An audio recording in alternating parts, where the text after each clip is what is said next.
নওগাঁর পত্নীতলায় সড়কে গাছ ফেলে ডাকাতি হয়েছে।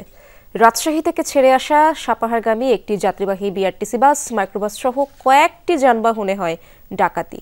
শনিবার রাতে নজিপুর সাপাহার সড়কের পত্নীতলা উপজেলার মানাসী ও করমজাইয়ের মাঝামাঝি এলাকায় ডাকাতি হয়। স্থানীয়রা জানান, সড়কের পাশের গাছ কেটে রাস্তা আটকায় ডাকাত দল।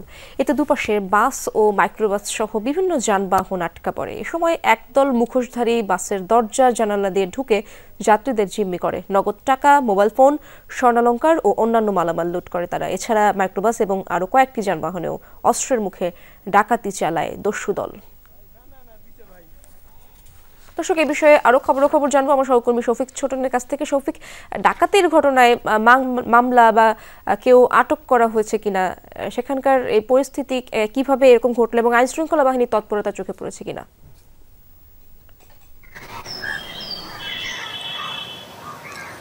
ইশরাত, এখন পর্যন্ত কোনো মামলা হয়নি এবং কাউকে আটক করতেও পারেনি পুলিশ। আমি কিছুক্ষণ আগেও পুলিশের ঊর্ধ্বতন কর্তৃপক্ষ যারা আছেন এখানে কর্মকর্তা, তাদের সঙ্গে কথা বলেছি। তারা আসলে এই ঘটনাটিকে ডাকাতির ঘটনা হিসেবে দেখছে না।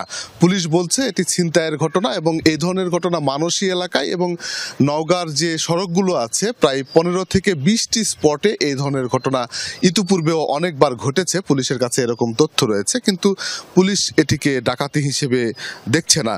তবে আরেকটি বিষয় বলে রাখি যে স্থানীয়রা কিন্তু এটি ডাকাতি হিসেবে দেখছেন এবং যারা এই বাসের যাত্রী ছিলেন বা যারা বিভিন্ন যানবাহনে ছিলেন তারা কিন্তু বলছেন যে অস্ত্রের মুখে জিম্মি করে 8 থেকে 9 জনের একটি মুখোশধারী দল, বিশেষ করে যুবক বয়সের, আসলে তারা গাছ কেটে রাস্তায় ব্যারিকেড তৈরি করে এই ধরনের ঘটনা ঘটিয়েছেন এবং স্বর্ণালংকার থেকে শুরু করে নগদ টাকা, মোবাইল ফোন বা অন্যান্য যে মূল্যবান সম্পদ সেগুলো আসলে ডাকাতি করে নিয়ে গেছে, এমনটি কিন্তু অভিযোগ করছেন স্থানীয়রা।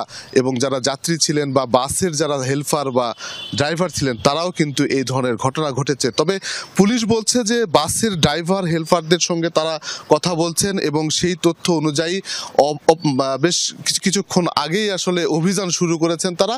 এই ঘটনায় যারা জড়িত তাদেরকে দ্রুত গ্রেফতার করার আশ্বাস দিয়েছে পুলিশের কর্মকর্তারা। একই সাথে তারা বলছেন যে ভুক্তভোগী কেউ যদি থানায় এসে অভিযোগ দায়ের করেন তাহলে সেই ক্ষেত্রে মামলা গ্রহণ করতে তারা রেডি আছেন বলা চলে, এবং সেটি যদি না হয় তাহলে পুলিশ আসলে প্রয়োজনীয় যে পদক্ষেপ সেটি গ্রহণ করবে বলে আমাদেরকে পুলিশের কর্মকর্তারা জানিয়েছেন। ধন্যবাদ আপনাকে শফিক।